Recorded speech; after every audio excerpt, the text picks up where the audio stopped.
Marcher avec la parole de Dieu ne fait pas forcément de nous un chrétien authentique, tout comme le fait de parler de Christ et même d'appartenir à une assemblée. Dans Apocalypse 19 au verset 13, on nous dit que le nom de Jésus est la parole de Dieu. Ceci pour dire que, à travers la vie, à travers la personne de Jésus, il s'agira d'illustrer certains cas de figure, certains cas de personnes dans les assemblées. Nous avons d'abord la foule qui accompagnait Jésus, la foule qui chaque jour recevait la parole de Dieu, la foule qui en apparence était intime avec Jésus, cette foule qui était témoin des miracles de Jésus. Mais parce qu'il s'agit de comprendre que cette foule, elle n'illustre pas le monde parce que le monde, il ne s'intéresse pas aux choses qui relèvent de Dieu.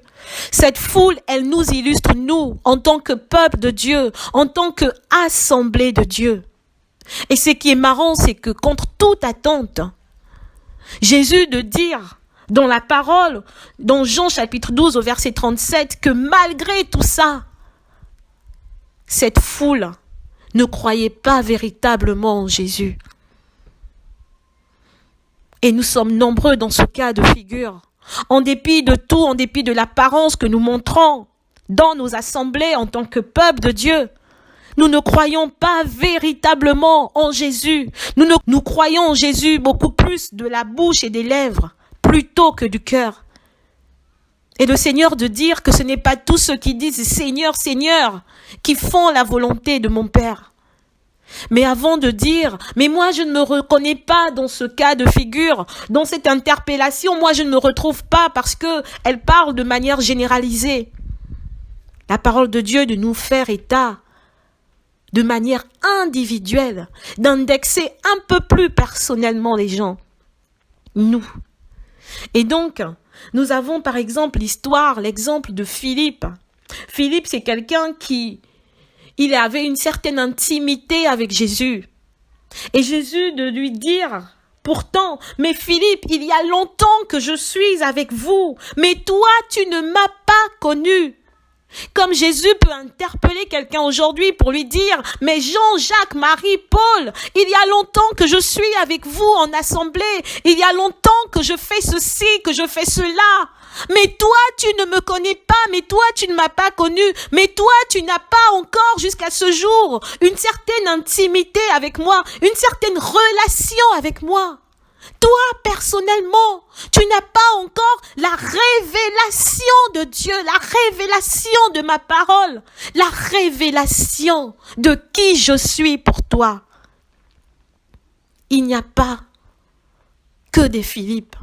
Il y a aussi des Judas dans nos assemblées. Les Judas, ce sont ces personnes qui mettent l'intérêt personnel au-dessus.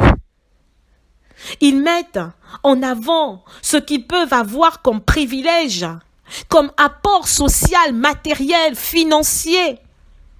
Pour eux, peu importe que le fait de recevoir ces choses va violer, va dénaturer leur intégrité chrétienne. Pour eux, peu importe que le fait, la manière dont ils vont recevoir certaines choses du monde, peu importe pour elles, que ça va violer la morale de Dieu, les principes de Dieu.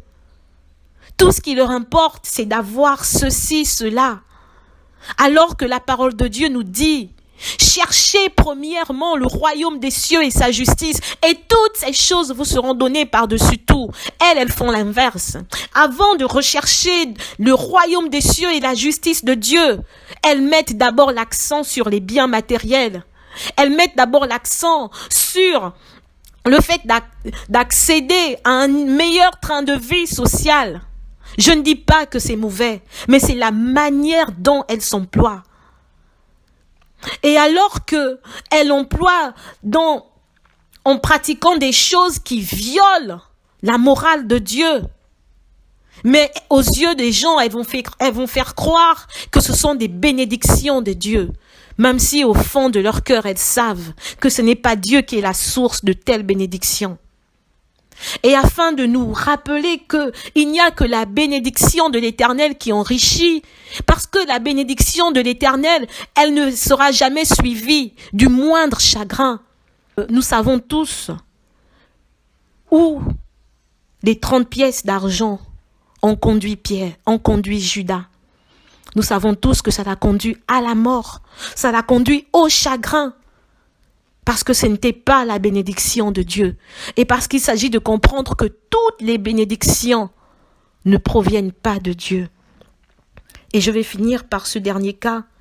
Nous avons des Pierres.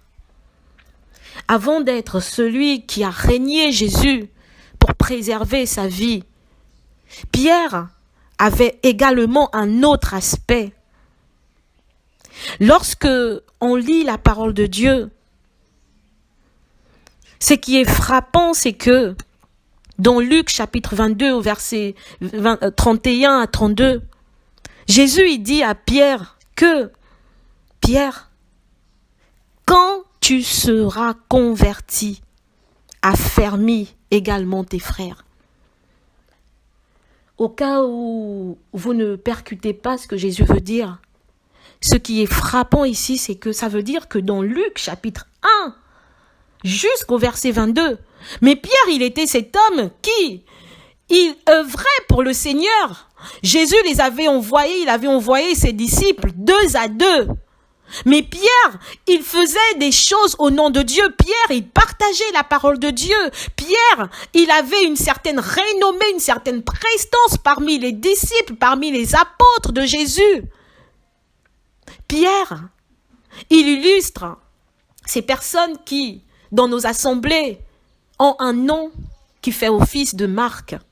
Ces personnes qui, dans les assemblées, sont mis au devant de la scène, vont parler de Dieu, vont prêcher, vont œuvrer pour le Seigneur.